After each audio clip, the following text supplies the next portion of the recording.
माझी आई अक्कलकोटी भिऊ नका ती आहे पाठी.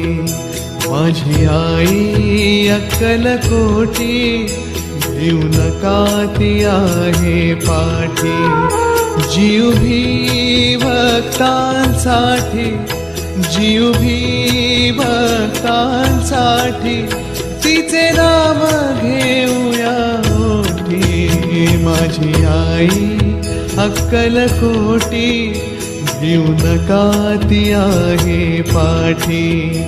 माझी आई अक्कलकोटी भिऊ नका ती आहे पाठी.